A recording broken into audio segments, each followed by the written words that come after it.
يا عبادي الذين آمنوا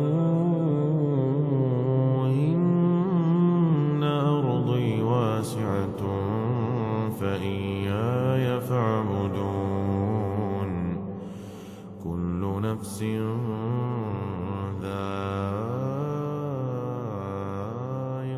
الموت ثم إلينا ترجعون. Alhamdulillah wassalatu wassalamu ala Rasulillah wa ala alihi wa sahbihi wa mawalah wa la hawla wa la quwata illa billahi wa ba'du. Alhamdulillah, segala puja dan puji hanya milik Allah Subhanahu wa taala. Salawat dan salam kita hadiahkan kepada Rasul kita Nabi besar Muhammad sallallahu alaihi wa ala alihi wasallam. Di pagi hari ini insyaallah kita akan membahas satu tema tentang sebuah keyakinan kita kepada hari akhir, dan tema ini berkisar tentang tartib yang lebih dekat kepada dalil tentang beberapa peristiwa yang akan terjadi setelah kematian. Ma'asyiral muslimin yang dimuliakan Allah Subhanahu wa taala. Secara umum ada beberapa peristiwa yang akan berlaku pada hari akhir setelah kematian. Pertama, al-ba'tsu wal khuruju minal kubur. Kebangkitan dan keluarnya manusia dari kuburan-kuburan. Yang kedua, ardul mahsyar, di mana manusia akan dikumpulkan di sebuah tempat yang disebut dengan padang mahsyar. Kemudian yang ketiga, haudun Nabi, telaga Nabi sallallahu alaihi wasallam.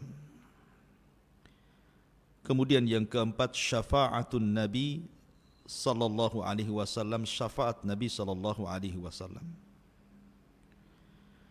Kemudian yang kelima, al-ardu amam Allah, pembentangan amal di hadapan Allah Subhanahu wa taala. Kemudian yang keenam, kemudian ketujuh dan kedelapan, ini terjadi silang pendapat di antara ulama. Mana yang lebih dulu? Hisab, kemudian pembagian catatan atau suhuf, dan juga timbangan. Nanti saya jelaskan. Kemudian setelah itu inqisamun nas, ajwajun, manusia akan dikelompok-kelompokkan sesuai dengan amalannya di bumi. Kemudian setelah itu ada qantaratul madzalim, ada qisas di antara manusia. Dan yang terakhir, al-jannatu wan nar, adanya sorga dan neraka. Inilah yang kita akan bahas di pagi hari ini. Ma'asyiral muslimin yang dimuliakan Allah Subhanahu wa taala. Keyakinan kita kaum muslimin bahwa manusia pasti dibangkitkan. Dan bagaimana caranya Allah Subhanahu wa taala membangkitkan? Ada yang mengatakan bahwa ketika Allah Subhanahu wa taala hendak membangkitkan manusia, maka Allah akan turunkan hujan yang sangat deras. Kemudian hujan itu akan membasahi semua tanah di bumi. Tentu bumi bukan bumi yang kita pijak hari ini, tetapi bumi yang sudah dirubah. Yauma tubaddalul ardu ghairal ardi. Bumi yang sudah dirubah bentuknya oleh Allah Subhanahu wa taala dari bulat menjadi terhampar, sehingga tidak ada satu jengkal tanah pun kecuali hujan akan menembus bumi itu. Dan di dalam bumi itu ada tulang-tulang ekor manusia. Inilah di antara makhluk Allah Subhanahu wa taala yang tidak dihancurkan pada hari kiamat. Sejak Adam alaihi salatu wasalam sampai yang terakhir mati, tulang ekornya manusia, ujung tulang ekor tidak akan dihancurkan. Karena dari situ kita akan dibangkitkan. Ketika kemudian air hujan yang Allah hujani mengenai tulang-tulang ekor itu, kemudian Allah Subhanahu wa taala menyuruh seorang pemanggil untuk menyeru agar manusia dibangkitkan kembali. Maka tiba-tiba kemudian Allah Subhanahu wa taala ciptakan kembali tulang belulangnya, daging-dagingnya, darah-darahnya, kemudian menyatu dengan setiap tulang ekor manusia itu. Maka manusia akan keluar dari kuburannya tanpa ruh. Bayangkan manusia sejak Adam alaihi salatu wasalam sampai yang terakhir mati, Allah keluarkan dari isi bumi, diletakkan di permukaannya.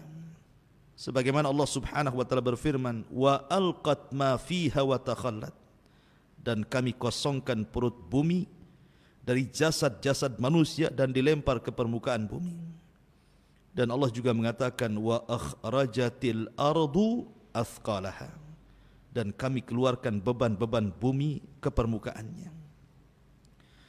Kemudian setelah itu Allah Subhanahu wa taala perintahkan Israfil untuk meniupkan sangkakala yang kedua. Ketika Israfil meniupkan sangkakala yang kedua, maka tiba-tiba ruh yang Allah Subhanahu wa taala letakkan di hari ketika Allah menghancurkan alam semesta, bagi ruhnya orang-orang yang beriman Allah letakkan fil illiyin, bagi ruhnya orang-orang kafir, orang-orang fasik, munafik Allah letakkan di sijin. Maka Allah berfirman, wa idzan nufusu zuwijat, ketika ruh dilesatkan dari illiyin dan dari sijin saat tiupan sangkakala kedua Israfil, maka ruh itu akan menembus jasad-jasadnya tanpa tertukar satu jasad pun dengan ruhnya, sejak Adam sampai yang terakhir mati. Tiba-tiba manusia terbangun. Dari sini manusia terbagi menjadi dua kelompok. Kelompok yang pertama, orang-orang kafir. Mereka mengatakan sebagaimana disebutkan dalam surah Yasin, ya wailana man ba'athana mim marqadina, duhai celaka aku, siapa yang membangkitkan aku dari tidurku. Tapi orang-orang yang beriman mereka tenang, mereka tidak gugup. Mereka mengatakan, hadza ma wa'ada ar-rahman wa sadaqal mursalun, inilah janji Allah Subhanahu wa taala kepada kita dan benarlah ucapan para rasul. Maka manusia semua dibangkitkan dari kubur-kubur mereka. Inilah yang pertama, al-ba'tsu wal khuruj minal kubur, hari kebangkitan dan keluarnya manusia dari kuburan. Kemudian yang kedua, ardul mahsyar, ketika manusia sudah dibangkitkan dari kubur-kubur mereka. Kondisi mereka Allah Subhanahu wa taala sebutkan ada dua kondisi. Pertama, sebagaimana Allah sebutkan dalam surah Al-Qari'ah, Al-Qari'atu mal qari'ah wa ma adraka mal qari'ah yauma yakunun nasu kal farashil mabthuth. Allah gambarkan seperti farash yang dibangkitkan. Seperti faras itu artinya laron yang berterbangan ke sana kemari. Dan ayat yang lain menunjukkan kal jaradil muntashir, seperti belalang yang bertebaran. Artinya bahwa manusia ada yang bingung, tidak tahu tujuannya. Yauma yafirrul mar'u min akhi wa ummihi wa abi wa sahibatihi wa bani likulli imri'in minhum yauma idzin sya'nun yughni. Ada orang yang lari dari temannya, lari dari orang tua ayah ibunya, lari dari pasangan dan anak-anaknya, karena pada hari itu orang sibuk memikirkan diri sendiri. Tetapi ketika manusia kemudian dalam posisi tidak tentu arah, bagi orang-orang kafir tentunya, berbeda bagi orang-orang yang beriman, mereka terarah. Karena Allah Subhanahu wa taala berfirman, walladzina amanu wattaba'athum dzurriyyatuhum biimanin alhaqna bihim dzurriyyatuhum. Orang-orang yang beriman dan keimanannya ditularkan kepada keluarga besarnya, maka Allah Subhanahu wa taala akan kumpulkan mereka di padang mahsyar bersama keluarganya. Mereka tidak akan lari dari keluarganya. Itulah orang-orang yang beriman. Ma'asyiral muslimin yang dimuliakan Allah Subhanahu wa taala. Kemudian datanglah penyeru dari arah yang sudah ditentukan, agar manusia yang lari ke sana kemari berkumpul di satu titik. Itulah yang disebut dengan ardul mahsyar yang kedua, bumi di mana manusia akan dikumpulkan di situ. Maka dari mana-mana manusia, dari ujung barat, timur, selatan, dan dari mana-mana yang lari ke sana kemari, akhirnya berkumpul di satu titik yang disebut dengan bumi mahsyar. Ma'asyiral muslimin yang dimuliakan Allah Azza wa Jalla, disinilah manusia akan mengalami kesulitan hidup. Bagaimana tidak, matahari didekatkan 1 mil di atas kepala, tidak ada makanan, tidak ada minuman, keringat bercucuran, ada yang tenggelam seluruh badannya dengan keringatnya, ada yang tenggelam dengan keringatnya satu dada, satu pusar, satu lutut, sesuai dengan amalannya di dunia. Akan tetapi yang tersengat matahari itu hanya orang-orang kafir. Orang-orang yang beriman tidak akan tersengat matahari, karena ada naungan yang menaungi mereka. Sebagaimana Allah Subhanahu wa taala terangkan bahwa orang-orang yang beriman itu fi dilalin wa uyun. Mereka akan ada payung yang akan menahan sinar matahari langsung ke atas kepala mereka. Mereka dinaungi. Itulah orang-orang yang beriman. Mereka tidak akan kepanasan. Tidak seperti kepanasan orang-orang kafir, sehingga cucuran keringatnya sampai menenggelamkan mereka, sehingga kalau seandainya kapal dijalankan di atas keringatnya, maka kapal itu bisa berlalu. Ma'asyiral muslimin yang dimuliakan Allah Subhanahu wa taala, saat manusia kehausan karena mereka dibangkitkan dari kubur-kubur mereka, ibaratnya kita tertidur lama, kemudian kita dibangunkan, tentu yang pertama kali kita akan cari air karena kita haus. Coba saja Anda tidur 3 hari 4 hari kemudian terbangun, pasti yang ditanya air. Maka peristiwa yang ketiga adalah haudun Nabi sallallahu alaihi wasallam, telaga Nabi. Dan setiap nabi diberikan telaga. Dan Nabi sallallahu alaihi wasallam diberikan telaga. Panjangnya perjalanan 1 bulan, lebarnya perjalanan 1 bulan. Gelas ciduknya sejumlah bintang yang ada di langit. Air telaga Rasul warnanya putih, lebih putih dibandingkan susu. Rasanya lebih manis dibandingkan madu. Orang yang minum dari telaga itu, kata Nabi SAW, man syariba minhu falam yadma abada. Orang yang minum dari telaga itu tidak mungkin haus selamanya. Ma'asyiral muslimin yang dimuliakan Allah Azza wa Jalla, maka mulailah setiap umat mencari nabinya. Dan Nabi SAW sudah menunggu di telaganya. Maka satu persatu umat Rasul dan umat-umat yang lain meminum dari telaga yang sudah Allah Subhanahu wa taala anugerahkan kepada setiap nabi termasuk Rasul sallallahu alaihi wasallam. Dan yang pertama meminum telaga Rasul adalah ahlul Yaman dari kalangan Ansar, sahabat Nabi sallallahu alaihi wasallam. Kemudian disusul dengan Muhajirin, kemudian disusul dengan orang-orang mulia setelahnya. Tetapi tiba-tiba ada umat Rasul yang hendak mendekati telaga itu, tiba-tiba diusir, dihalau para malaikat. Sehingga kemudian Nabi SAW, karena dia seorang Nabi yang memiliki kasihan dengan umatnya, berteriak-teriak dan mengatakan, ummati ummati ya Rabb, itu umatku, biarkan mereka minum. Tapi Allah Subhanahu wa taala katakan, "Ya Muhammad, innaka la tadri ma ahdatsu ba'dak, innahum ghayyaru wa baddalu." Wahai Muhammad, engkau tidak tahu apa yang terjadi dengan umatmu sepeninggalmu. Mereka sudah keluar dari sunnahmu, mereka sudah keluar dari petunjukmu. Biarkan mereka tidak minum dari telagamu. Maka orang-orang yang tidak minum, mereka akan mengalami kehausan yang luar biasa, tetapi mereka tidak bisa diwafatkan. Mereka akan tersiksa seperti itu. Ma'asyiral muslimin yang dimuliakan Allah Subhanahu wa taala. Setelah kemudian umat-umat meminum dari air telaga setiap para nabinya, ada yang minum dan ada yang dihalau, maka disinilah kemudian manusia akan masuk pada proses yang keempat yang disebut dengan syafa'atun nabi. Syafaat nabi. Manusia di padang mahsyar bukan sebentar. Allah Subhanahu wa taala sendiri yang mengatakan khamsina alfasanah, 50.000 tahun mereka berdiri, tidak duduk, tidak berbaring. Yauma yaqumun nas li rabbil alamin. Mereka berdiri menghadap Rabbul Alamin. Mereka kelelahan, keletihan. Mereka kebingungan apa yang harus mereka lakukan. Maka Allah Subhanahu wa taala mengilhamkan kepada penduduk yang ada di padang mahsyar untuk datang kepada Adam alaihi salatu wassalam.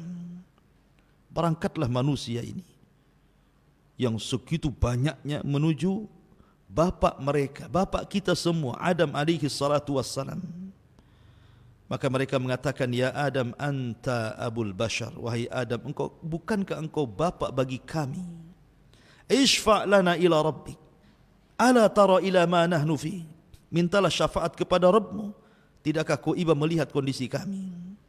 Tapi Adam alaihi salatu wassalam i'tidar, memberikan uzur dan mengatakan, "Nafsi nafsi idhabu ila nuh." Aku tidak sanggup, pergi kalian.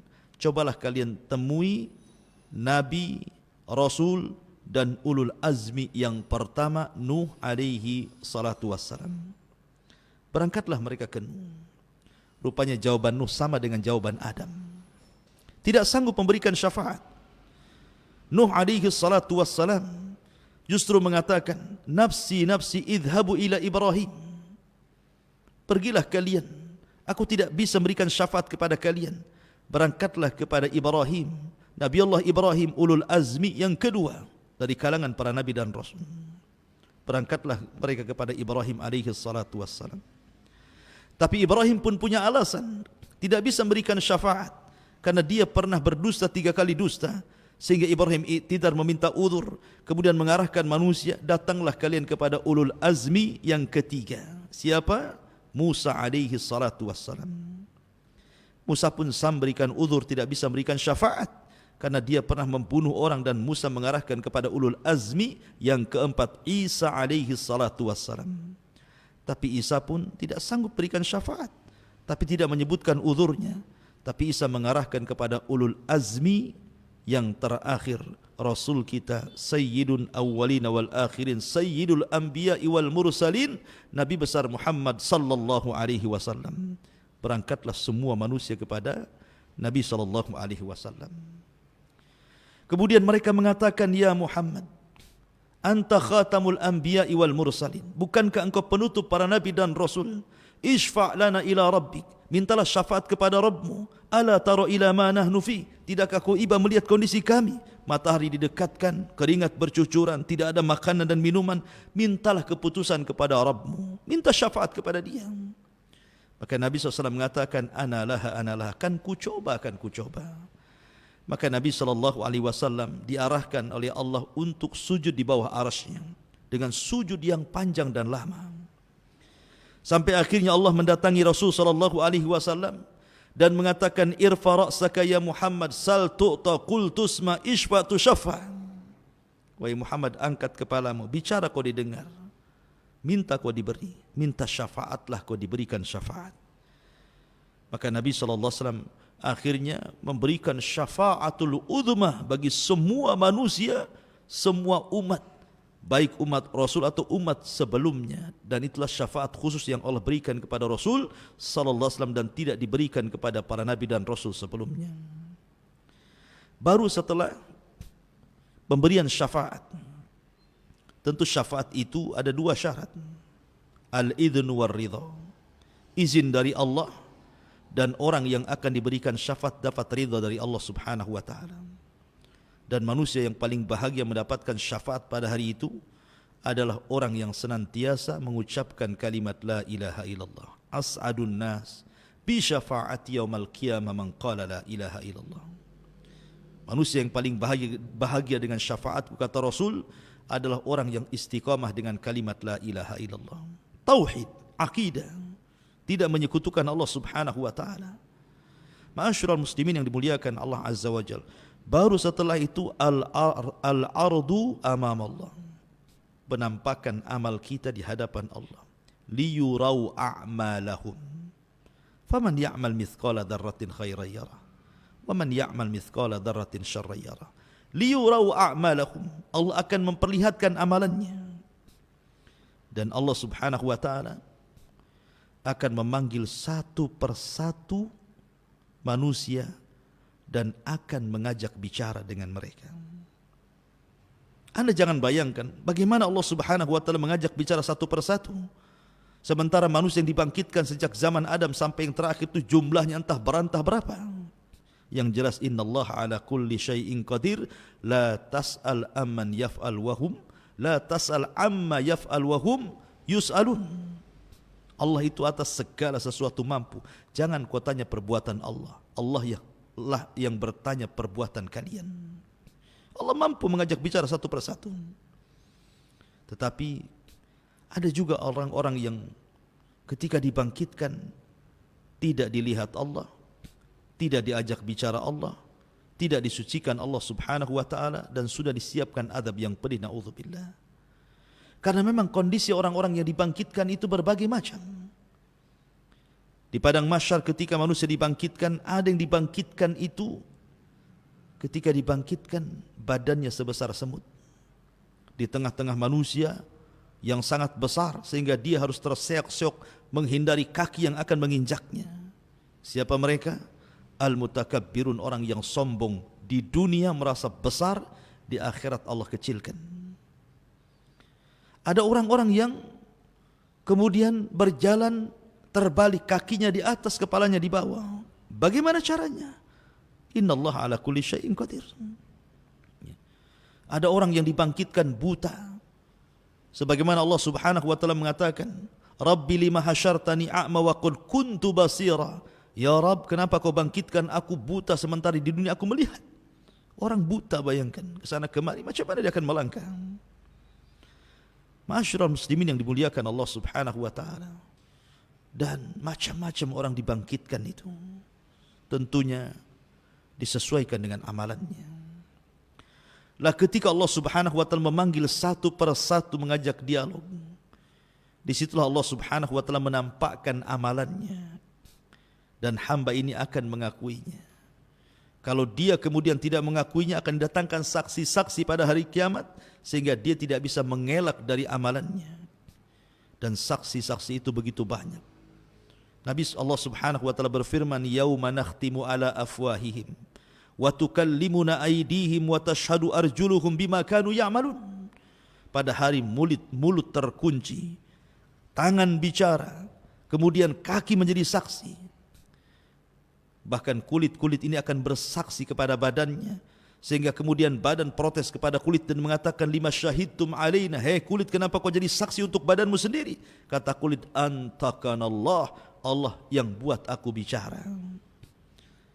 Bukan hanya badan kita, bahkan bumi yang kita pijak akan menjadi saksi. Yauma idzin tuhadditsu akhbaraha bi anna rabbaka awhalaha. Pada hari itu bumi akan bersaksi, menceritakan kabar-kabar para penghuni di atasnya. Langit akan jadi saksi, lautan akan jadi saksi, para malaikat akan jadi saksi, dan sebesar-besar saksi adalah Allah Subhanahu wa taala. Siapa yang akan mengelak ketika kemudian amal kita ditampakkan di hadapan kita? Karena pada hari itu Allah Subhanahu wa taala berikan hafalan yang luar biasa untuk mencocokkan amalan yang ditampakkan dengan apa yang dilakukannya supaya tidak diingkari. Kita di dunia ini 1 minggu kemarin kita ngomong apa, kita berbuat apa, kita terkadang lupa baru 1 minggu saja. Tetapi di akhirat tidak akan lupa. Allah kembalikan hafalnya sejak hukum taklif dia balik sampai dia mati. Sehingga ketika dia melihat amalannya, ya memang benar itu amalan dia. Karena di situ akan ada yang kemudian berdusta di hadapan Allah. Seperti Nabi SAW mengatakan, ada 3 orang yang dihadapkan kepada Allah Subhanahu wa taala. 3 orang ini awal man tusyu'ira bihin nar. Orang yang pertama disentuh api neraka. Pertama, seorang yang berjihad dan mati syahid. Ditampakkan amalan di dunianya. Bagaimana Allah berikan nikmat kepada dia dan dia pun perang di jalan Allah sehingga mati syahid. Kemudian Allah mengatakan, fima amilta fiha, apa yang sudah kau amalkan di bumi. Maka dia mengatakan, ustushhidu fika, aku mati syahid karenamu ya Rabb. Maka Allah mengatakan, kadzabta, dusta kamu. Kamu berperang, mati syahid, kamu hanya supaya orang-orang mengatakan kau ini pahlawan saja. Maka Allah perintahkan malaikat masukkan orang ini ke neraka. Kemudian didatangkan orang-orang yang pakar Quran. Selama di dunia dia mengajar Quran, diundang ke sana kemari untuk mengaji Al-Quran dengan suara yang indah. Kemudian dia meninggal, Allah pun panggil orang ini, kemudian ditampakkan amalan di dunianya. Kemudian dia pun mengenali dan mengakuinya. Dan Allah mengatakan, fima amilta fiha, lalu apa yang kau lakukan di dunia? Dia pun mengatakan, ya Rabb, aku membaca Quran karenamu, aku diundang membaca Quran di sini dan di situ karenamu. Maka Allah mengatakan, kadzabta, dusta kamu. Dusta kamu, kau membaca Quran supaya orang mengatakan kau seorang qari. Ya. Kemudian datangkan ahli sedekah. Ahli sedekah didatangkan. Kemudian dia mengatakan, ketika diperlihatkan amalannya, dia menyumbang masjid, menyumbang madrasah, fuqara wal masakin, anak yatim, orang yang berhajat dan membutuhkan. Tidak ada tempat yang perlu disedekahkan, disedekahkan. Dan dia mengenali dan mengakuinya. Kemudian dia mengatakan, Allah berfirman, fima amilta fiha, apa yang kau amalkan? Dia mengatakan, tasaddaqtu fika, aku bersedekah karenamu ya Rabb. Allah mengatakan, kadzabta, dusta kamu. Kau bersedekah supaya orang-orang menganggap kau ini dermawan. Artinya bahwa ada orang-orang yang berdusta di hadapan Allah. Tapi bagaimana Allah kemudian disamakan dengan makhluk? Anda bisa berdusta di hadapan makhluk di bumi, tapi tidak mungkin Anda berdusta di hadapan Allah Subhanahu wa taala. La takhfa alaihim khafiyah. Allah tidak mungkin terhalangi apapun yang menghalangi kita. Ma'asyiral muslimin yang dimuliakan Allah Subhanahu wa taala. Baru setelah itu terjadi al-hisab alal a'mal. Hisab terhadap amal manusia. Kemudian qiraatul kitab. Kita disuruh membaca kitab, catatan dan mengambilnya. Sehingga ada yang mengambil dengan tangan kanan, tangan kiri dan di belakang punggungnya, termasuk kemudian mizan, timbangan. Saya katakan tadi terjadi silang pendapat. Sebelum saya jelaskan, terjadi silang pendapat di antara 3 perkara ini. Al-Imam Ibnu Taimiyah rahimahullahu taala mengatakan bahwa 3 perkara ini mana yang lebih dahulu, hisab ataukah timbangan, ataukah pembagian suhuf catatan? Syekhul Islam Ibnu Taimiyah rahimahullah taala mengatakan bahwa yang pertama timbangan dulu, kemudian yang kedua pembagian suhuf catatan, kemudian yang ketiga baru terjadi hisab. Kemudian pendapat yang kedua, sebagaimana nukilkan dari Imam Ibnu Qudamah rahimahullahu taala, bahwa yang pertama adalah hisab dulu, yang kedua baru timbangan, yang ketiga baru pengambilan suhuf catatan.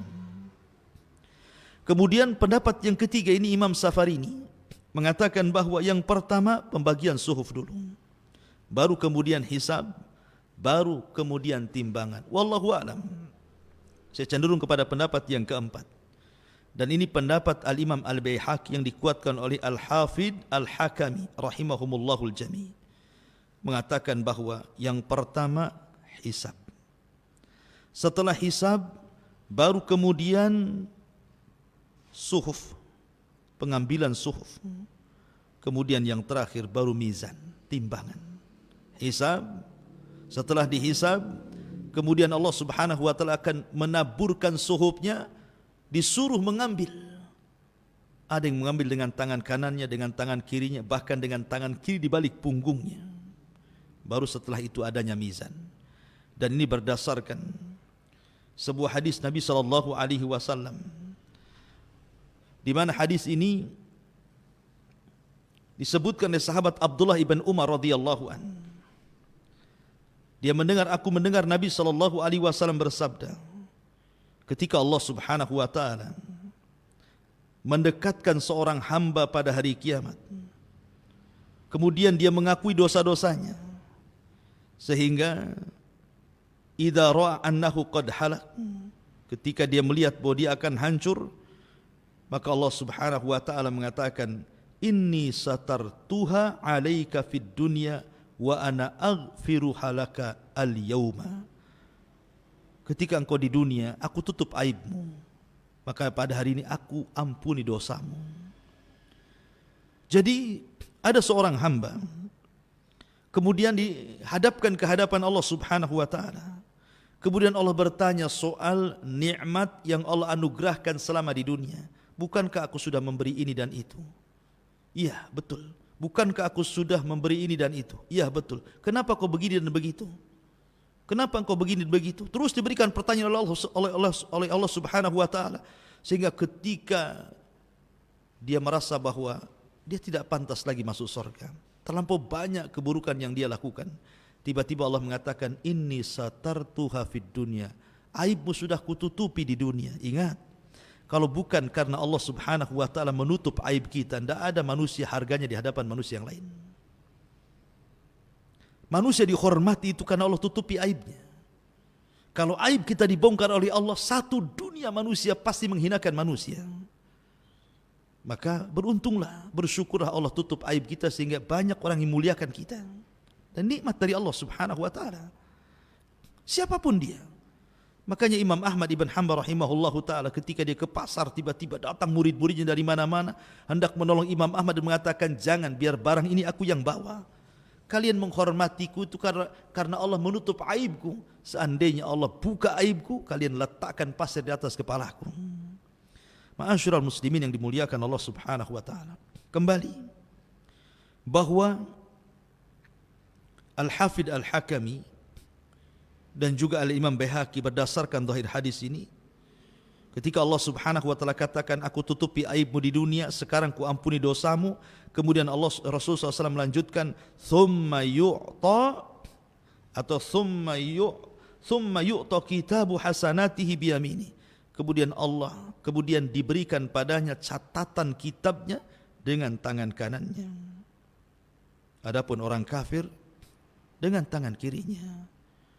Dari sini Allah Subhanahu wa taala katakan, wa man adlam mimman iftara 'ala Allahi kadhiba ulaika yu'raduna 'ala rabbihim wa yaqulul ashhad haula'i alladhina kadzabu 'ala rabbihim 'ala la'natullah 'ala zalimin.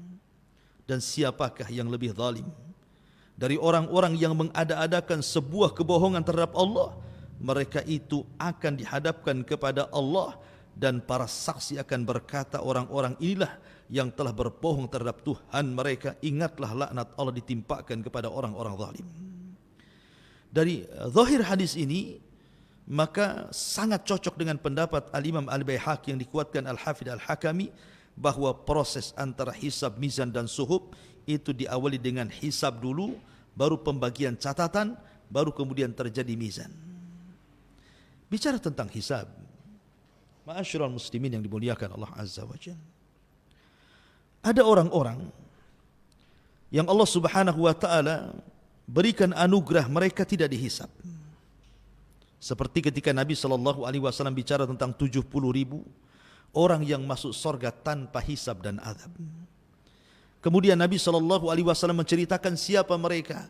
Kata Nabi SAW, alladzina la yastarkun wa la yaqtawun wa la yatatayyarun wa ala rabbihim yatawakkalun. Orang yang tidak minta ruqyah, orang yang tidak minta diobati dengan besi panas, orang yang senantiasa tidak tatayur, menganggap sial dan untung itu kepada selain Allah, dan orang yang menambatkan hati bertawakal kepada Allah. Mereka lah sifat-sifat ini kalau terkumpul pada seorang hamba, maka orang ini akan masuk surga tanpa hisab dan azab. Dalam sebuah hadis yang lain, Nabi SAW bersabda, idza kana yaumul qiyamah amara Allahu munadiyan yunadi, apabila datang hari kiamat maka Allah panggil penyeru untuk menyeru. Apa seruannya? Seruannya, man kana lahu 'ala Allah ajrun, barang siapa yang punya pahala di sisi Allah, berdirilah kalian. Kemudian berdiri orang-orang yang ketika di dunia suka memaafkan, mudah memaafkan. Faman 'afa wa aslaha fa ajruhu 'ala Allah. Karena Allah mengatakan barang siapa yang suka memaafkan, suka mengislah, maka pahalanya akan diberikan kepada Allah. Maka orang yang suka memaafkan dan suka islah, maka mereka akan masuk surga tanpa hisab dan adab. Kemudian orang yang kedua, Nabi SAW menjelaskan, kemudian penyeru akan mengatakan, siapa yang punya pahala di sisi Allah Subhanahu wa taala, falyakum, berdirilah. Maka kemudian berdirilah orang yang kedua. Kemudian dikatakan kepadanya bahwa dia sudah melakukan ini dan itu. Dalam riwayat, mereka adalah orang-orang yang mati syahid. Maka orang-orang yang mati syahid, mereka punya pahala di sisi Allah Subhanahu wa taala. Maka dikatakan kepada orang-orang yang mati syahid, masuklah kalian ke dalam surga tanpa hisab dan adab. Kemudian juga penyeru menyerukan lagi, siapa yang punya pahala di sisi Allah Subhanahu wa taala, falyakum, berdirilah. Kemudian berdirilah orang-orang yang memiliki sifat ini, sifat itu, dan begitu seterusnya. Akhirnya kemudian orang-orang ini dimasukkan tanpa hisab dan tanpa adab, direct masuk surga. Sebagian para ulama ketika menyebutkan amalan-amalan yang mendatangkan seseorang sehingga ketika dia masuk surga tanpa dihisab dan diadab, di antara amalannya adalah amalan-amalan pertama, orang-orang yang istiqomah. Yang kedua, orang-orang yang punya akhlak yang indah. Yang ketiga, orang-orang yang senantiasa menjaga kewajiban-kewajiban Allah. Kemudian yang keempat, orang yang ittiba'us sunan, senantiasa mengikuti sunnah Nabi. Kemudian yang kelima, al-qiyam bi'a'malil ukhra, dia berusaha untuk beramal dalam rangka untuk orang lain. Kebaikannya diberikan kepada orang lain. Karena orang yang paling manfaatlah anfa'uhum linnas, orang yang manfaat bagi orang lain. Dan begitu seterusnya, termasuk orang yang menjalankan perintah, menjauhi larangan, kemudian sungguh-sungguh dalam beramal saleh, kemudian menjauhi larangan-larangan Allah Subhanahu wa taala. Maka amalan-amalan ini, kata para ulama, salah satu penyebab orang akan dibebaskan dari hisab dan adab. Jadi yang pertama ada hisab, maksudnya ada orang-orang yang tidak dihisab. Yang kedua, orang-orang kafir, mereka dihisab, tetapi bukan dihisab amalannya. Karena orang kafir tidak punya amalan, apa yang mau dihisab? Allah Subhanahu wa taala mengatakan, a'maluhum karomadin istaddat bihir rih, amal mereka bagaikan debu yang dihempas angin sehingga habis. Lalu apa yang dihisab? Amalan kebaikan yang enggak ada. Ulama mengatakan mereka tetap dihisab, tetapi bukan dihisab amalnya. Karena orang-orang kafir, orang musyrik tidak punya amalan. Lain asyrakta la yahbatanna amaluka wa la takunanna minal khasirin. Kalau engkau melakukan kesyirikan, habis, lebur semua amalanmu, dan engkau termasuk orang-orang yang merugi. Maksud hisab bagi orang kafir hanyalah hisab takrir, hisab pengakuan kekufuran mereka.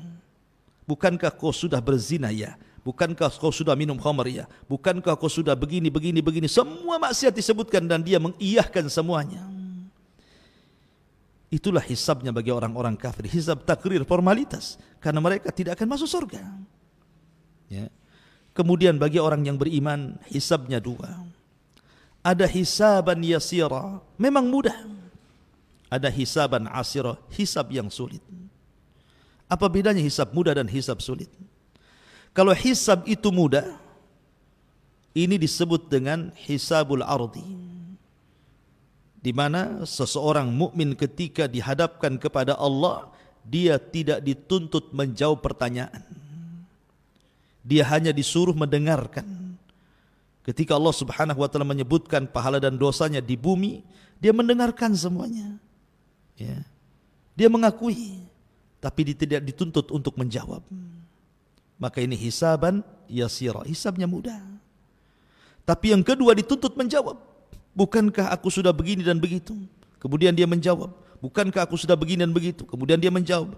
Kalau terjadi dialog ketika hisab, maka Rasul mengatakan man nukisha fil hisab udzib. Siapa yang terjadi perdebatan antara Allah dan hambanya ketika dihisab, pasti akan diazab orang ini. Itulah hisaban asira, hisab yang sulit sekali. Ya. Dan manusia sekali lagi harus tinggal di padang mahsyar itu 50.000 tahun. Apakah semua manusia tinggal 50.000 tahun? Tidak. 50.000 tahun itu hanya berlaku kepada orang-orang kafir saja. Orang yang beriman tidak akan lama hisabnya. Nabi SAW hanya menyebutkan hisabnya bagi umat Rasul, dan umat Rasulullah orang yang pertama dihisab. Kata Nabi SAW, nahnul awwalun, nahnul akhirun, al-awwalun. Kita umat yang terakhir, tapi orang yang pertama dihisab. Dan hisabnya umat Islam cepat, ma'ruf, sesuai dengan akal, karena memang usia umat kita tidak panjang. Hanya sekitar 60-70 tahun saja, sehingga tidak banyak yang dipertanggungjawabkan. Berbeda dengan umat dulu yang panjang-panjang, amalannya juga banyak, maksiatnya juga banyak, sehingga lama pula hisabnya bagi mereka. Tapi hisabnya bagi umat Islam, umat Rasul yang beriman, hanya separuh hari saja. Tapi jangan sangka separuh hari itu sebentar, karena separuh hari akhirat berbeda dengan separuh hari di dunia. Kalau separuh hari di dunia ba'da duhur sampai terbenam matahari, separuh hari. Tapi satu hari kehidupan akhirat, kata Allah Subhanahu wa taala, inna yauman inda rabbika ka'alfi sanatin mimma ta'uddun. Satu hari kehidupan akhirat bila dibandingkan dengan kehidupan dunia, lamanya sama dengan 1000 tahun. Artinya separuh hari itu 500 tahun. Makanya ada hadis yang mengatakan orang-orang fakir yang beriman akan masuk dulu ke sorga, sementara orang kaya akan masuk sorga belakangan setelah setengah hari dari orang-orang fakir yang beriman. Karena ya, orang kaya banyak hisabnya. Min aina iktasabahu wa fima anfaq. Dari mana kau dapati harta itu, kemana kau belanjakan. Ma'asyiral muslimin yang dimuliakan Allah Subhanahu wa taala. Baru setelah proses hisab, baru tatayyurus suhuf, di mana suhuf diterbangkan. Faman utiya kitabahu biyamini fasawfa yuhasabu hisaban yasira. Ketika dia mendapatkan catatan dengan tangan kanannya, maka dia akan diperiksa dengan periksa yang mudah oleh Allah Azza wa Jalla. Hisab yang mudah.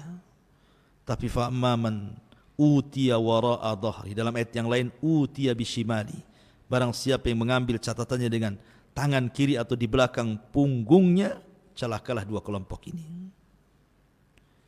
Adapun orang-orang yang telah mendapatkan catatannya dan Allah Subhanahu wa taala sudah ampuni dosa-dosanya, dengan bangganya dia mengambil catatan itu dengan tangan kanannya, kemudian dia tegak di hadapan manusia, kemudian dia mengatakan, ha umuqra'u kitabiyah, ha umuqra'u kitabiyah. Lihatlah catatanku ma'asyiral muslimin yang dimuliakan Allah Azza wa Jalla. Dengan bangganya dia mengatakan, ha umuqra'u kitabiyah. Ya. Kenapa demikian? Karena dia mengatakan, inni dhanantu anni mulakin hisabiyah. Karena sewaktu aku hidup di bumi, di dunia, aku yakin bahwa kejadian ini pasti berlaku. Makanya aku bersungguh-sungguh untuk kejadian hari ini dengan beramal saleh, dengan salat, puasa, zakat, haji, sedekah, baca Quran, zikir. Aku sungguh-sungguh karena aku tahu akan terjadi hal ini. Maka bangga dia mengambil kitabnya, kemudian dia mengatakan, ha umuqra'u kitabnya, baca catatanku. Senang dia. Tetapi orang-orang yang mengambil catatan dengan tangan kirinya, fa amma man utiya kitabahu bishimali. Adapun orang-orang yang mengambil catatan dengan tangan kirinya, apa yang terjadi? Maka Allah Subhanahu wa taala katakan, fasaufa yad'u thubura, maka dia akan mencela dirinya. Bagaimana bentuk celaannya? Lihat surah Al-Haqqah. Allah Subhanahu wa taala mengatakan, Ya laitani lam uta kitabiyah wa lam adri ma hisabiyah. Ya laitaha kanatil qadiyah ma aghna anni maliyah halaka anni sultaniyah khuduhu fagullu thumma al-jahima sallu thumma fi silsilatin dhar'uha sab'una dhira'an fasluku. Dia katakan ketika mengambil catatannya dengan tangan kirinya, dia mengatakan apa? Duhai kiranya aku tidak mengambil catatan itu. Duhai kiranya aku tidak tahu hisab yang akan menimpaku. Duhai kiranya aku mati dan tidak dibangkitkan kembali. Apalah gunanya harta yang ditumpukan tidak ada manfaatnya hari ini. Apalah gunanya jabatan kepemimpinan tidak ada faedahnya hari ini. Maka Allah Subhanahu wa taala katakan khuduhu, tangkap dia, fagullu, rantai dia, thummal jahima, selalu masukkan ia ke dalam jahim. Ma'asyiral muslimin yang dimuliakan Allah Azza wa Jalla. Dan orang yang mengambil catatan dari punggungnya, dan mereka adalah orang-orang munafik, ghayatul kufri, sekufur-kufurnya orang kufur itu munafik. Maka Allah Subhanahu wa taala sediakan satu neraka bagi mereka, innal munafiqin fi darkil asfali minan nar. Orang-orang munafik akan diletakkan di intip neraka yang paling dasar. Ma'asyiral muslimin yang dimuliakan Allah Subhanahu wa taala. Baru setelah kemudian mereka mengambil catatan-catatannya, maka Allah Subhanahu wa taala akan datangkan mizan, timbangan. Apa yang ditimbang? Orangnya. Yang kedua, amalannya. Yang ketiga, catatannya. Faman thaqulat mawazinu fahuwa fi isyatir radiyah. Wa amma man khaffat mawazinu fa ummuhu hawiyah wa ma adraka ma hiya narun hamiyah. Siapa yang berat timbangan kebaikannya, maka dia diberikan kehidupan indah di surga. Siapa yang ringan amalan kebaikannya, maka dia akan dimasukkan ke neraka hawiyah. Wa ma adraka ma hiya. Apa neraka hawiyah itu? Narun hamiyah, neraka yang menyala-nyala. Ma'asyiral muslimin yang dimuliakan Allah Azza wa Jalla. Kemudian setelah itu terjadilah inqisamun nas. Manusia akan digolongkan bersama golongannya. Allah Subhanahu wa taala berfirman, "Ukhsyurul ladzina zalamu wa ajwajuhum wa ma kanu ya'budun min dunillahi fahduhum ila siratil jahim." Diperintahkan kepada para malaikat, kumpulkanlah manusia-manusia yang zalim itu beserta teman-teman sejawat mereka dan apa yang dahulu telah mereka sembah selain daripada Allah, lalu tunjukkanlah kepada mereka kemana jalan neraka. Jadi Allah Subhanahu wa taala setelah melakukan proses hisab, kemudian pembagian catatan, kemudian terjadi timbangan, kemudian sudah diketahui mana yang mengambil catatan dengan tangan kanan ataukah tangan kirinya, mana timbangan yang berat kebaikannya ataukah keburukannya, maka manusia akan digolongkan bersama sesembahan mereka. Bagi nyembah batu dikumpulkan dengan batunya, bagi nyembah pohon dikumpulkan dengan pohonnya, bagi nyembah iblis dikumpulkan dengan iblisnya, dan begitu seterusnya.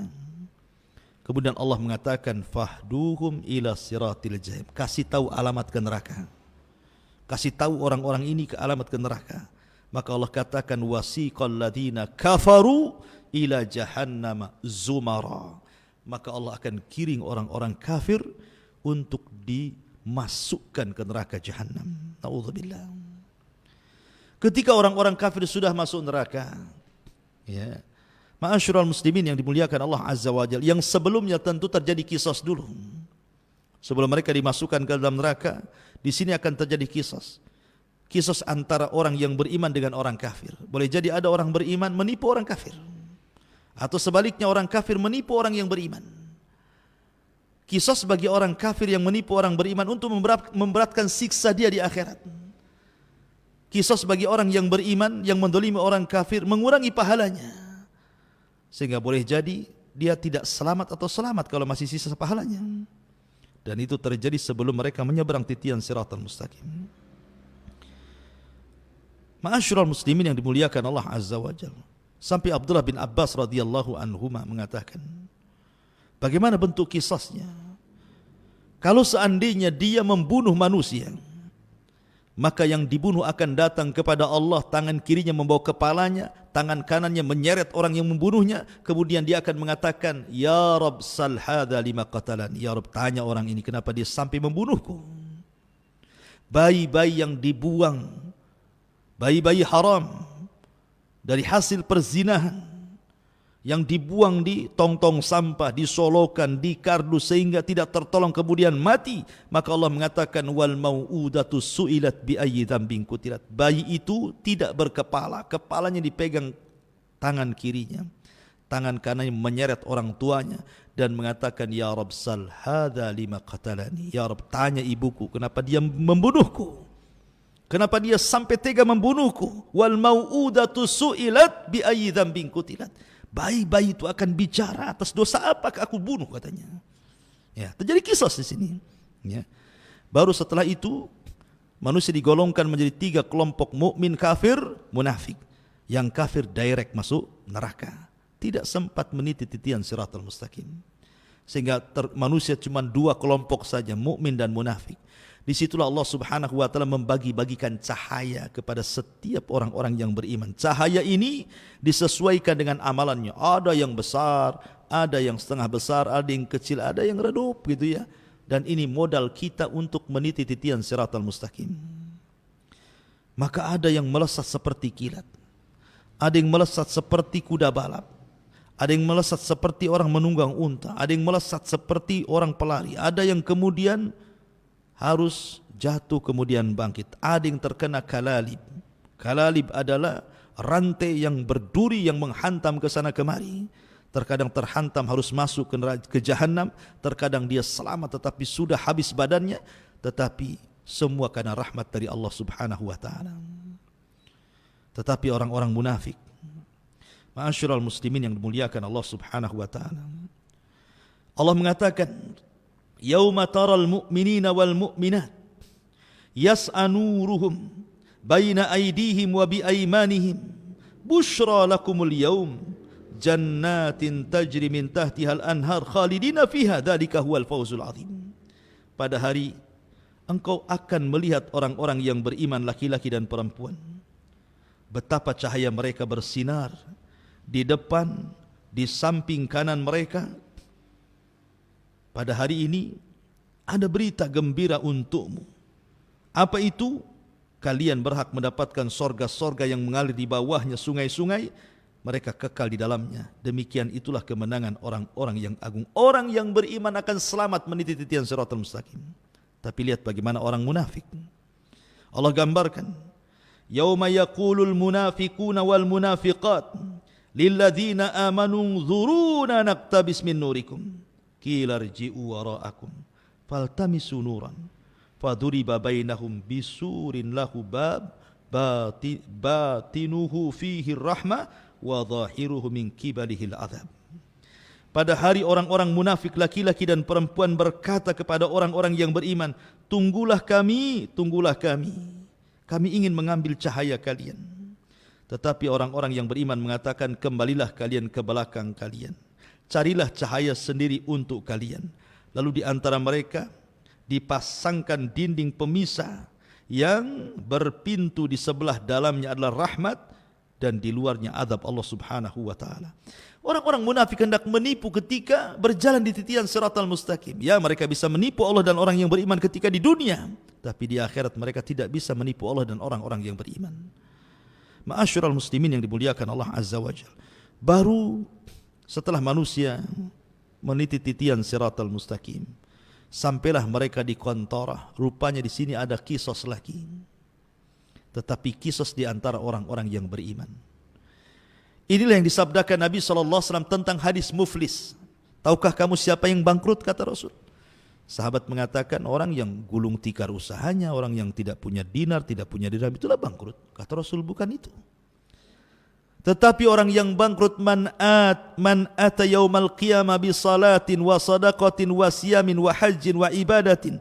Orang yang datang pada hari kiamat membawa pahala salat, pahala haji, pahala puasa, pahala sedekah dan banyak pahala ibadah. Tapi di satu sisi dia mendolimi si fulan, mencaci maki si fulan, membunuh si fulan, mengini si fulan, mengitu si fulan. maka terjadilah qisas untuk mendapatkan keadilan. Dulu kamu mendolimi saya, ya, mana pahalamu? Maka kemudian orang yang mendolimi akan diambil pahalanya oleh orang yang didolimi. Ketika dia banyak mendolimi orang sehingga pahalanya habis dibagi-bagikan kepada orang tersebut, habis, dia tidak punya pahala lagi. Sementara orang yang didolimi masih banyak. Maka orang-orang ini akan mengatakan, mana pahalamu? Dia mengatakan, pahalaku sudah habis. Terlampau banyak orang yang kudolimi. Kalau kau tidak punya pahala sebagai barter, aku punya dosa. Ambillah dosaku untukmu. Inilah bangkrut. Bahasa kita kalau pedagang itu sudah hilang modalnya, banyak hutangnya. Sudah hilang pahalanya, nanggung dosa orang. Itulah orang bangkrut. Maka ketika orang ini kemudian bangkrut, yang harusnya satu jengkal lagi dia masuk surga, tiba-tiba tidak bisa masuk surga. Makanya Nabi SAW mengatakan, ada seseorang antara dia dengan surga tinggal satu hasta, tinggal melangkah saja. Tapi Allah takdirkan dia beramal dengan amalan penduduk neraka, Allah catat pula menjadi penduduk neraka. Ya. Ma'asyiral muslimin yang dimuliakan Allah Azza wa Jalla. Kenapa terjadi qisas di depan surga, di depan pintu surga, kontara? Supaya ketika orang yang masuk ke dalam surga itu, wa naza'na ma fi sudurihim min ghillin ikhwana, kami cabut di dada-dada para penghuni surga itu kedengkian, karena sudah puas dengan keadilan. Di dunia, walaupun mengikuti syariat Islam, belum tentu ada rasa keadilan. Apalagi tidak mengikuti syariat Islam. Contoh, seseorang membunuh, kemudian keluarga korban minta dikisos dibunuh. Apakah keluarga korban puas? Tidak. Banyak yang tidak puas walaupun sama-sama dibunuh. Karena terkadang ya wajar saja dia yang membunuh preman, tapi yang dibunuh keluarga saya ini orang yang menopang kehidupan keluarga. Tanpa dia siapa yang memberi makan kami? Walaupun sudah sama-sama dibunuh kisos nih, keadilan belum ada. Ya. Itu yang ikut syariat Islam kan, secara hati itu kayaknya kurang puas. Tetapi di akhirat diulang lagi kisos itu. Ya. Di dunia sudah kisos diulang lagi. Supaya apa? Supaya hati-hati kedengkian, kebencian, dendam itu hilang semuanya, sehingga masuk surga betul-betul menjadi satu hati. Tidak ada dengki, tidak ada hasad, tidak ada dendam, tidak ada emosi. Karena di surga itu semua salam. Semua salam. Semua selamat. Selamat lisannya, selamat hatinya, selamat perbuatannya, semua selamat. Makanya disebut Darussalam. Ya, Darussalam. Fisik manusia selamat, tidak kencing, tidak berak, tidak meludah, tidak ada dahak, tidak bau. Perempuannya tidak haid, tidak ada nifas. Mereka makan, minum, dikeluarkan dengan keringatnya. Semua selamat, selamat fisiknya, selamat akhlaknya, selamat lisannya, selamat matanya, selamat, semua selamat. Itulah surga. Dari sini menunjukkan bahwa inilah di antara tartib peristiwa-peristiwa yang akan berlaku setelah kematian. Mudah-mudahan menjadi ibrah bagi kita semuanya. InsyaAllah beberapa menit ke depan barangkali ada yang ingin bertanya ya di antara kaum muslimin. Silahkan kalau ingin bertanya, maka kami berikan kesempatan. Wallahu a'lam.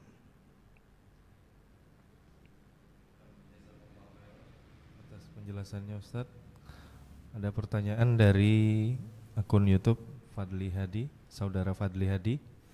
Bismillah, mau bertanya Ustadz, antara setan dan malaikat, setan sering menggoda manusia dan malaikat menjaga dan menyuruh ke hal yang baik. Yang mau ditanyakan, apakah antara setan atau jin dan malaikat bisa salah melihat atau berhadapan? Karena sebagaimana dikatakan, setan atau jin dia selalu ada di hadapan manusia untuk menggoda, apalagi saat ibadah. Saat dia menggoda, apakah malaikat itu menyaksikan Ustadz? Mohon penjelasannya. Iya. Alhamdulillah. Bagi kita jin itu gaib. Dan bagi jin malaikat itu gaib. Itu harus dipahami. Kita tidak bisa melihat jin, tapi jin bisa melihat kita. Jin tidak bisa melihat malaikat, tapi malaikat bisa melihat jin. Malaikat bisa melihat kita, tapi kita tidak bisa melihat malaikat.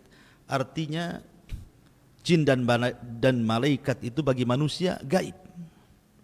Ya. Dan harus beriman keberadaan malaikat dan jin. Begitu juga jin kepada malaikat itu gaib. Mereka tidak bisa melihat malaikat. Logika kalau seandainya jin bisa melihat malaikat, datang malaikat maut, kejar-kejaran kan begitu, secara bodohnya lah begitu ya. Ya, makanya gaib bagi mereka. Adapun ketika jin kemudian menyesatkan Bani Adam, malaikat tahu malaikat. Tapi bisa apa malaikat? Malaikat itu kan memang diberikan tugas sesuai tugas. Dia tidak mungkin menjauh daripada tugas Allah ataupun melebihi daripada wewenang dia dan ditugaskan oleh Allah Subhanahu wa taala.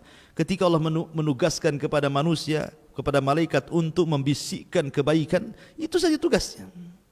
Suruh ngaji, suruh sholat, suruh sedekah, suruh haji, suruh puasa, suruh baca Quran, suruh zikir. Sebelahnya jin Qarin pula mengatakan suruh zina, suruh khamar, suruh ini, suruh ghibah, suruh macam-macam gitu ya. Tinggal berperang antara bisikan malaikat dan bisikan jin. Itu kembali kepada kita. Kembali kepada kita. Adapun syaitan itu tentu sifat. Bisa dari kalangan jin, bisa dari kalangan manusia. Syayatinal insi wal jin. Allah mengatakan ada setan jin, ada setan manusia. Ya. Jin jahat disebut setan, manusia jahat pun disebut setan. Kadang-kadang manusia enggak jahat aja dibilang setan, setan kau katanya, padahal orang baik gitu. Ya kan? Maksud definisi kalimat setan itu sifat yang melekat pada manusia yang buruk akhlaknya. Itu setan dari kalangan manusia. Ya. Yang jelek, yang buruk dari kalangan jin itulah setan dari kalangan jin. Jadi setan itu sifat. Makhluk yang berakal cuma 3, malaikat, jin dan manusia saja. Enggak ada lagi keempatnya makhluk yang berakal itu. Karena selebihnya binatang tidak berakal, tumbuh-tumbuhan tidak berakal. Ya. Binatang-binatang, ikan-ikan enggak berakal. Yang berakal cuma 3, enggak ada yang keempatnya. Nah, kalau setan dimasukkan nanti ada keempatnya namanya. Ya, malaikat, jin dan manusia. Jadi itu yang harus dipahami. Wallahu a'lam. Nah, jazakallah khairan atas penjelasannya Ustadz. Pertanyaan selanjutnya dari akun Facebook Uswatun Hasanah. Bismillah, afwan Ustadz, ingin bertanya di luar tema. Adakah riwayat yang menjelaskan seperti apa Abu Salamah dan seperti apa akhlak beliau sehingga Ummu Salamah sangat mencintainya? Jazakallah khairan. Bismillahirrahmanirrahim. Keluarga Abu Salamah ini adalah orang yang pertama-tama masuk Islam. Abu Salamah itu termasuk as-sabiqunal awwalun minal muhajirin wal ansar. Termasuk masuk dalam surah At-Taubah ayat 100. As-sabiqunal awwalun, orang-orang yang awal-awal lagi mula-mula. Siapa? Muhajirin dan ansar. Lah, di antara orang-orang yang awal-awal masuk Islam itu kalangan muhajirin adalah Abu Salamah dan istrinya Ummu Salamah.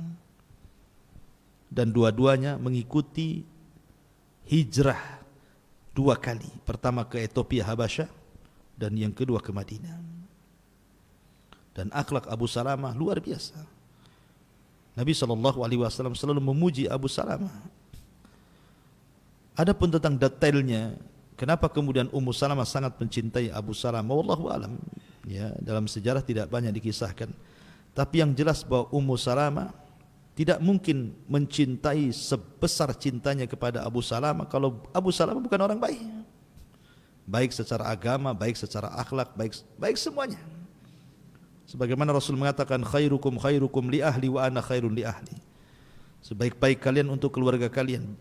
Khairukum, sebaik-baik kalianlah orang yang baik kepada keluarganya, dan saya orang yang paling baik kepada keluarga saya.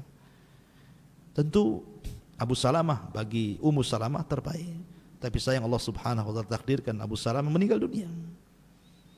Banyak laki-laki datang kepada Ummu Salamah dan mengatakan, aku pinang dirimu, Tapi Ummu Salamah mengatakan, demi Allah tidak ada laki-laki yang lebih aku cintai daripada Abu Salamah. Semua ditolak.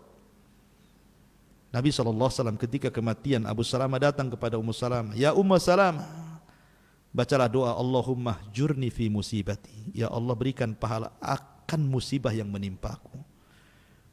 Kemudian Rasul mengatakan, tambah lagi, wakhluf li khairan min ahli, dan gantikan Abu Salamah dengan laki-laki terbaik. Kalimat kedua Ummu Salamah tidak mau. Kalimat pertama dia mau. Ya Allah, berikan pahala kepadaku atas musibah yang menimpaku. Sampai di sini saja. Adapun harus menggantikan Abu Salamah, saya tidak mau wahai Rasul. Kata Rasul, ngomong saja, doa saja. Akhirnya Ummu Salamah pun berdoa. Rupanya orang yang terbaik setelah Abu Salamah, maksudnya Rasul sendiri. Rasul datang kepada Ummu Salamah dan meminangnya. Dan dia satu di antara Ummul Mukminin. Dan dia satunya istri Rasul yang berakal. Dia tidak pencemburu. Lain dengan istri-istri Nabi yang lain, pencemburu, irian, tidak. Ummu Salamah tidak. Ummu Salamah betul-betul wanita yang bijak. Bahkan ketika perjanjian Hudaybiyah, ketika itu Ummu Salamah yang dibawa Nabi. Kita tahu bahwa umrah pertama itu, Rasul itu umrah 4 kali. Umrah Hudaybiyah, umrah Qadha, umrah Ji'rana, kemudian yang terakhir umrah ketika Hajjatul Wada.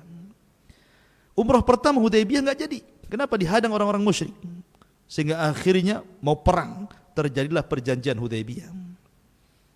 Kemudian karena mereka sudah pakai kain ihram, tidak mungkin melepas. Karena tidak boleh melepas ihram kecuali selesai umrah. Kalau ingin membatalkan sehingga harus menyembelih sembelihan hadiunya dan mencukur rambutnya. Rasul merintahkan sahabat mencukur rambut, tidak ada yang mau. Mereka tetap ingin umrah. Ya, maka Nabi SAW marah, ceritalah kepada Ummu Salamah. Kata Ummu Salamah, ya Rasul, kau enggak usah larang mereka mencukur rambut. Lebih baik kau panggil tukang cukur, kau cukur rambutmu di hadapan sahabat. Nanti mereka akan ikut tuh. Akhirnya Rasul perintahkan tukang cukur mencukur dirinya, disaksikan para sahabatnya. Ketika Rasul mencukur rambut, hampir mau perang untuk mendapatkan rambutnya Nabi. Setelah itu semua sahabat dicukur gundul, disembelih hadiunya. Akhirnya mereka kembali dibolehkan untuk tidak menggunakan ihram lagi, pakaian biasa, dan pulang ke Madinah. Ya. Kemudian ketika istri-istri Nabi cemburu kepada Rasul, gara-gara Nabi kalau di rumah Aisyah selalu datang hadiah, sementara ketika Rasul di rumah istri yang lain tidak ada hadiah. Yang diutus siapa? Ummu Salamah. Ummu Salamah diutus. Tolonglah Ummu Salamah ngomong sama suami kita Nabi ini. Bilanglah sama sahabat, jangan pula kalau sahabat ngasih hadiah ketika dia di rumah Aisyah, di rumah kami pula tak ada hadiah katanya. Gitu ya. Nah, tapi Ummu Salamah menanyakan, Rasul diam, tidak jawab. Tapi dia bagaimana Ummu Salamah itu kedudukan di antara istri-istri Nabi itu luar biasa. Ya tentunya seorang istri baik pun karena didikan seorang Abu Salamah yang meninggal. Ya suaminya terbaik ataupun detailnya wallahu alam, saya harus baca lagi biografinya wallahu alam. Nah, Masya Allah, jazakallah khairan atas penjelasannya Ustaz. Dan pertanyaan selanjutnya dari Abdullah. Bismillah, Ustaz, apakah benar hadis berikut yang menjelaskan bagi hamba yang beriman ketika hendak meninggalkan dunia dan menuju akhirat, turunlah malaikat dari langit dan wajahnya putih, membawa kafan dari surga dan hanut atau minyak wangi dari surga? Mohon penjelasannya Ustaz. Ya, alhamdulillah betul. Allah Subhanahu wa taala berfirman, tawafathum rusuluna wa hum la yufarritun. Maka akan diutus kepada mereka rasul-rasul kematian, rusulul maut, rasul kematian. Ada yang mengatakan rusul ini kan jama', berarti bukan satu malaikat yang turun. Karena tawafathum rusuluna, rasul-rasul kami, malaikat-malaikat kami. Artinya yang turun kepada orang yang sedang sakaratul maut bukan satu malaikat. Karena Allah menggunakan jama' dalam Quran. Sehingga ada sebagian ulama mentafsirkan bahwa yang datang itu 4 malaikat. 1 malakul maut dan 3 rusulul maut. Malaikat maut ma'ruf pencabut nyawa. Tapi rusulul maut, rasul-rasul kematian ini, mereka lah yang membawa kain kapan dari sorga, membawa minyak wangi dari sorga, dan membisikkan di telinga orang yang hendak meninggal kalau dia seorang yang beriman, ya ayyatuhan nafsul mutmainnah irji'i ila rabbiki radiyatan mardiyah fadkhuli fi ibadi wadkhuli jannati. Hei jiwa yang tenang, keluar, ya kan. Bahkan dalam ayat yang Allah mengatakan innal ladzina qalu rabbuna Allah tsumma istaqamu tatanazzalu alaihimul malaika alla takhafu wa la tahzanu wa abshiru bil jannati allati kuntum tu'adun nahnu awliyaukum fil hayatid dunya. Ya. Orang-orang yang mengatakan Rabb kami Allah kemudian istiqomah pada kalimat itu, maka saat kematiannya turun malaikat membisikkan di telinganya, jangan takut, jangan sedih, karena Allah sudah janjikan surga kepadamu. Ya, jadi tugas-tugas malaikat ini membawa kain kafan. Kalau dia orang yang beriman tentu diambil dari surga. Kalau dia orang kafir tentu kain kafan dari neraka dengan bau busuk yang luar biasa. Baru setelah dikafani oleh para malaikat, ruh diangkat ke langit. Kalau dia orang yang beriman, semua pintu langit dibuka. Kemudian Allah akan berfirman kepada ruh ini, kembalikan kepada ruh, angkat catatan amalnya, letakkan di iliyin. Tapi kalau ruhnya orang kafir, Allah firmankan dalam Al-Quran, la tufattahu abwabus sama wa la yadkhulunal jannah hatta yalijal jamalu fis samil khiyat. Tidak akan dibukakan pintu langit kepada ruhnya orang kafir itu. Bahkan mereka tidak akan masuk surga sampai ada cerita unta masuk ke liang jarum. Mustahil unta masuk ke liang jarum. Artinya bahwa hadis itu sahih, betul, dan kita harus imani, ya, dan ingat bahwa detik-detik sakaratul maut Allah mengatakan fakashafna anhul ghita'ak fabasarukal yaum hadid. Allah tampakkan, Allah singkap tabir kegaiban, sehingga terkadang kita diperlihatkan malakul maut, kita diperlihatkan catatan-catatan kita selama hidup, sehingga terkadang kita melihat banyak ekspresi orang yang meninggal itu. Ada yang senyum karena bahagia melihat catatannya. Ada yang ketika meninggal membaca la ilaha illallah, man kana akhiru kalami la ilaha illallah wal jannah. Ada yang sedang membaca Quran, ada yang sedang beribadah, ada yang sedang solat, dia meninggal. Macam-macam orang meninggal itu. Ya. Karena memang saat detik kematian itu Allah singkap sedikit tabir gaibnya, diperlihatkan malakul maut dan catatannya walaupun sebentar. Ya, makanya kalau catatannya semua buruk, lihat ada orang yang berontak-berontak tidak mau mati, tapi tetap mati juga. Ada orang yang disiksa luar biasa saat kematiannya. La haula wala quwata illa billah. Intinya bahwa hadis itu sahih, ya. Wallahu a'lam. Nah, jazakallah khairan atas penjelasannya Ustaz. Dan satu pertanyaan terakhir Ustaz, di luar tema. Assalamualaikum warahmatullahi wabarakatuh. Waalaikumsalam. Bila suami tak mencari nafkah dan ia punya hutang pada orang tuanya, apakah istri wajib melunasinya karena ibu suami menyerapai kami dengan doa yang buruk? Dan apakah sumpah itu akan diterima oleh kami Ustaz? Mohon penjelasannya. Itu tugas suami membayar. Ya, membayar hutang itu tugas suami. Yang bekerja itu suami di rumah tangga. Masa istri sudah bayar, akal suami di mana? Kan gitu. Jadi tetap itu hak suami. Kecuali kalau istrinya baik, memang istrinya itu ingin menolong suaminya, itu kesepakatan. Berarti istri dapat 2 pahala, membantu suami, sedekah kepada suami. Kalau suami punya hutang, ya, pokoknya suami punya hutang, hutang untuk kepentingan dia maksudnya atau keluarganya. Kan istri kan nggak ada kaitannya. Dia berbuat baik kepada keluarga suami itu karena suami. Istri berbuat baik kepada orang tua karena kita. Kalau kita bukan suaminya, tentu siapalah hubungan orang tua kita dengan dia, nggak ada apa-apanya kan gitu. Ya, jadi kalau umpamanya kita hutang kemudian kita kirim kepada orang tua kita bukan orang tua istri, tiba-tiba istri suruh bayari hutangnya, kan nggak masuk di akal tuh. Ya. Karena kan kepada orang tua dia, bukan kepada orang tua si istrinya kan itu ya. Atau bukan hutang itu untuk kepentingan bersama, makan karena nggak bisa makan. Ya kan, itu kan kepentingan orang lain, orang tuanya. Ya, jadi tetap yang ngutang yang bayar, suaminya yang ngutang kan itu, dia bayar. Kenapa dituntut istrinya yang bayar itu kan? Berarti suaminya nggak tanggung jawab. Kecuali kalau memang istrinya baik, rela gitu, nggak apa-apa bang, saya ikut bantu orang tua gitu, nggak ada masalah kan gitu. Ya, tapi kalau main paksa seperti pertanyaan ini kan tidak elok gitu ya. Ini kan seolah suami maksa gitu ya, sampai mengeluarkan kata-kata kotor, ini kan jelek sekali ya. Pertanyaannya, apakah kemudian suami yang mengeluarkan kata-kata kotor itu menjadi sebuah kenyataan gitu ya? Ya, cacian makian itu belum tentu menjadi sebuah kenyataan. Karena Anda bukan posisi orang yang berbuat zalim. Ya, kecuali orang yang berbuat dolim dicaci maki orang, bisa saja jadi kenyataan itu caci makinya. Karena dua orang yang didolimi antara dia dengan Allah tidak ada hijab, tidak ada perantara. Lah Anda, posisi Anda didolimi kan sama suami kan itu.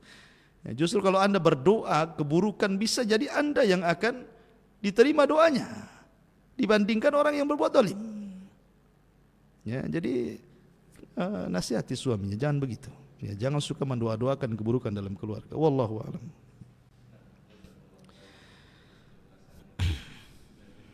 Kajian kita di kesempatan kali ini, semoga apa yang telah disampaikan tadi tentunya dapat bermanfaat dan menambahkan keimanan kita kepada Allah Subhanahu wa taala. Subhanallahumma wa bihamdihi